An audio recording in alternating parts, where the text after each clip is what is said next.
ចំណុចមួយទៀតដែលចំណុចសំខាន់ចំណល់បងប្អូនប្រមាណក៏ដោយឲ្យតែយកឡានហើយនៅសល់ត្រឹមតែ$100ចាយគេឲ្យទៀតអញ្ចឹងគិតមើលចាំកាលបានជីឡានណាបងប្អូនណាសួស្តីបងប្អូនទាំងគ្នាខ្ញុំបញ្ជាក់បងប្អូនបន្តិចថ្ងៃនេះខ្ញុំចេញវីដេអូមកប្រាប់បងប្អូនថាហេតុអ្វីបានជាធនាគារឬមីក្រូហិរញ្ញវត្ថុទាំងអស់គេឲ្យបងរំលោះឡានសុទ្ធឬក៏លើអសត់នឹងទៀតហេតុអ្វីចំណុចពិសេសទី1បងប្អូនត្រូវដឹងថាឡាននៅពេលដែលបងប្អូនចង់លក់24ម៉ោងលើ24ម៉ោងលក់បានភ្លាម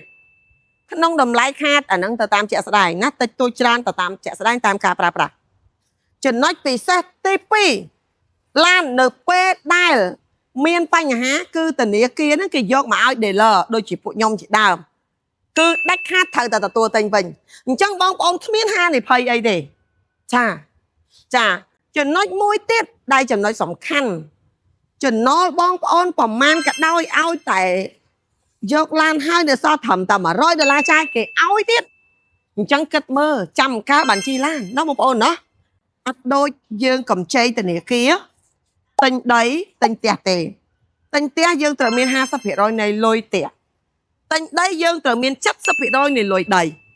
តែខុសអីពីទិញឡានគឺរំលោះសុទ្ធ100%រំលោះសុទ្ធឲ្យសល់លុយទៀតក៏មានស្អីក៏មានដែរណាអាហ្នឹងគឺល្អខ្លាំងហ្មងអញ្ចឹងកុំចាំឱកាសនេះផុតទៅណាពិសេសជាងគេឥឡូវនេះគឺយើងមានប្រម៉ូសិនទិញឡានថែមឡាន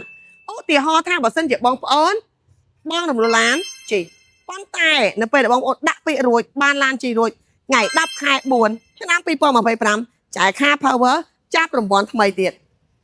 ចាប់រង្វាន់ឡានឲ្យទៀតចុះបានឡានមួយគ្រឿងទៀតគិតមិនអញ្ចឹងវាមិនចំណេញណោះចំណេញលុយចំណេញហ្មងចំណេញសាហាវហ្មងណាហើយសូមបញ្ជាក់ទៀតจ่ายค่า power បើថែមគឺថែមប៉ិតអត់ថែម fake ទេអត់ថែមលេងទេថែមមែនតែនអ្នកស្គាល់ค่า power 10ឆ្នាំជាងដឹងហើយណាค่า power គឺច្បាស់ហ្មងទាំងការលក់ទាំងការនិយាយស្ដីមួយភ្ញៀវទាំងប្រម៉ូសិនផ្សេងគឺច្បាស់ហ្មងទាំងការធានាច្បាស់លាស់ហ្មងអរគុណជម្រាបលា